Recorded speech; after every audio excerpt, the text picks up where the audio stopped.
to this session. The title is How to Develop a Session Plan. Okay? And again, I'm just going to reflect on my experiences as I share about how I go developing a session plan. In a way, the session plan is the structure on how the class will be delivered and experienced by the students. Over the last couple of years, since COVID and online teaching as well as hybrid teaching, I'm beginning to realize the critical importance of a session plan. It's not that I didn't have a session plan earlier, but when you're teaching online, it's extremely important to be mindful of how you want to time it, primarily because you need to allocate some time if you want to use other tools that are available digitally. For example, you want to assign students to Zoom room. You want to do a poll on Zoom, or you want to use a Mentimeter to develop a word cloud. All of these digital interventions that you bring into the session take time. And therefore, the session structure becomes very critical from a time point of view, not just the content of the session. Okay? So, I'm going to kind of separate the preparation that I do on the session plan for content, and then I will talk about how I do this for the process of what happens as classroom experience. So, how do I go about looking at a session plan? The session plan for me, and there is a lot of literature around it, so I'm sure each one of us would have our own ways to do it. But over the years, I have found that a session plan for me consists of 4 aspects. The first one is really, what is the objective of the session? Some of us call it learning objectives, learning outcomes, different names. But I just say, what's the objective of the session? And how do I frame this question? I frame this question by asking, what is it that I want the students to take away? In many core courses, these learning objectives will already be available to the instructor. Even if they are available to me, because someone else has developed the course and I am just delivering the course, I have found it very useful to personalize that for myself. Okay? So, is it in this session, how much should I create awareness? Is it a completely new topic that students are unlikely to have familiarity or experience with? Is it about deepening understanding? Students are already aware of it because they have done it in a core course, and in an elective, my job is to deepen their learning. Is it about equipping students to analyze better? There's already a theory, there's already a framework. I want students to be able to analyze how it happens and possibly also apply some of those concepts and ideas. Or is it really getting the students to evaluate some decisions that they will take when they go as managers? To me, I spend a lot of time thinking about this because the learning outcomes, and this all of you know, what is the desired learning outcome drives pedagogy. Okay? So, the first and the most important one for me is, what is the learning objective for this session? In most times, the learning objectives will be multiple. And that's the second part, which is, how then do we prioritize in terms of emphasis? Okay? I think it's relatively easy on the core course because in a core course, you want to create awareness, you want to create deepen understanding. Finished. Relatively easy, and you want to get them to stretch a little bit and to be able to analyze and apply. But in an elective comes the problem, because you want not only for them to be aware and understand, which is mandatory, but you also want them to be able to apply not just in one context, but in a related context. Okay? So therefore, when you are looking at prioritizing the emphasis for each of the sessions, you will actually have differing emphasis for different sessions. For example, on total rewards management, which is a relatively new concept, I spend a lot of time in an elective on awareness and understanding. But on a topic like selection, my emphasis would be on application and new methodologies to selection, the use of technology in selection, which is really exposing them to new and emerging ways in which selection is evolving. So I hope I've been able to kind of distinguish between these two, because each session will have differing objectives, and to prioritize within the session objectives is equally a critical role for an instructor in a session plan.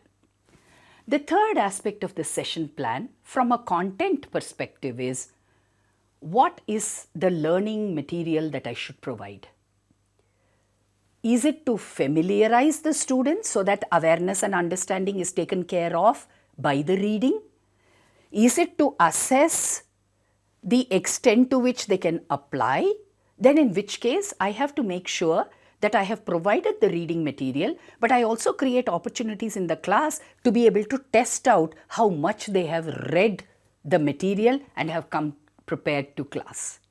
I'm sure all of us teachers have experienced this, which is many times students may not read the material that you have prescribed. Many times they have read it but have just cursorily flipped over that material before they have come to the class. And particularly in courses like mine, I find that they read it as if they are reading a story instead of reading it as if they are reading it an article, which means that they have to deeply understand. So what do you do as a teacher, and how do you know how far and how much they have read? Okay? So in your session plan, once you have prioritized on the emphasis to the learning objectives that you want to give, you also have to figure out, how am I going to test out whether that emphasis on awareness and understanding that I am going to manage through a reading material has indeed been accomplished. So which means you not only prescribe the reading material, but when they come into the class, you check very quickly using the first 10-15 minutes whether they have actually read or not. And to my mind, just random cold calling and asking about 6 to 8 students, what did they think of the reading? What are the key takeaways from the reading? What do you think should have been done differently? Can they relate it to their real life experience? Some of these are ways in which you know the depth of understanding that exists in the class based on the reading.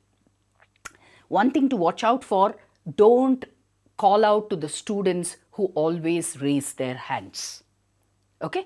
Because mostly in every class, there will be 20 to 25% of the students who will read, and they are the only ones who read for every class. Okay? So just watch out for that bias that I think as faculty, I have had it in the past. Cold call deliberately for students who are not known to read. Okay? So that is what gives you a good sense, because otherwise what I have found over the years is that students get detached. So there will be a set of students who are highly engaged and a set of students who are ambivalent and a set of students who are disengaged. Okay? So if you want to ensure that the class moves together cohesively, we've got to make sure that we have a good assessment of how much we want our students to be engaged. So disengaged learner is what I look out for. Yeah. So having done this, which is really having prioritized, having figured out how much of reading material and what is the extent of preparation that students are demonstrating, the last part of the session plan from a content perspective is really, what combination of pedagogies that I've got to use beyond the reading material that's been provided.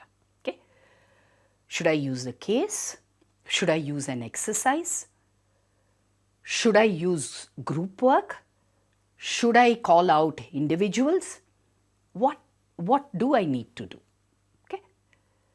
I'm going to pause here and just quickly summarize, because I know that this is quite complicated in terms of what I have said so far. I have said that when I look at a session plan, I look at 4 things. The first thing that I look at a special session plan is what are the learning objectives. Clearly, these learning objectives differ for different sessions. Second one, given that the learning objectives differ for each of the sessions, then I go deep into saying what is that particular session's mix of objectives and how am I going to ensure that the learning outcomes match those mix of objectives that I have for a session. The third one that I do is to be able to ask this question: what in that session can be covered through pre-reading of material, and how to test whether students have indeed read that material as they come to the class. And the last part of my content on the session plan is really about looking at what combinations of classroom interventions am I going to use to make it effective. So this is part 1, which is really thinking about the content of the session. The second aspect is thinking about the process of the session. Okay, so what does that look like? For example, I was doing a session this afternoon on rewards and recognition. Okay, so my session plan as I was sitting and preparing over the weekend was really about looking at how much time should I spend on introduction? What is it that I need to introduce for this session? What are the concepts and frameworks that are mandatory for students to take away? What should be the overview that I need to provide? Okay, so actually working through the content, the frameworks, theoretical premise that students have to know, and then their application.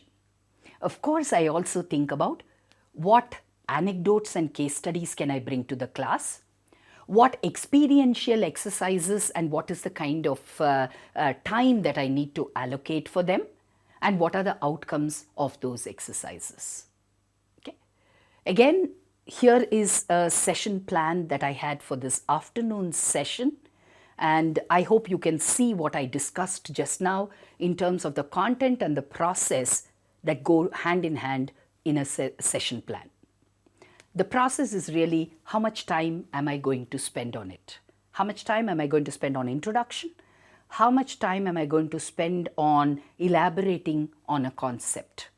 In the case of total rewards, my assessment was that I'm going to just provide them an overview of the total rewards. They have just been through their summer placements very recently. They are aware of what are the organizations offering as rewards. So I want to tap into that experience that they have to get them to deepen their understanding on total rewards. So I'm going to assign them for 10 minutes in Zoom rooms to discuss what it is that they have as understanding on total rewards based on their prior work experience as well as what they have seen in the placement process so far.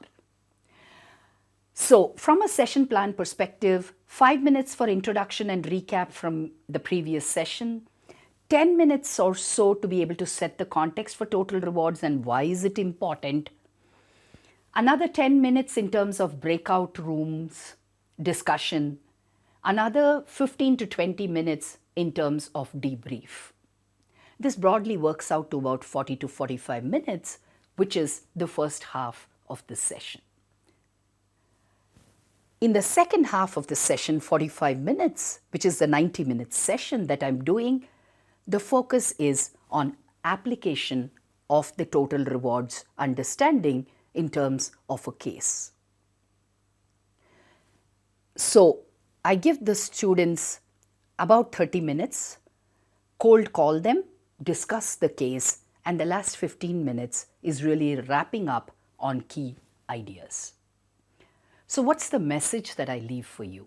That it is this micro session plan structure that determines how effective you are in the classroom, because that session plan is what you're going to deliver.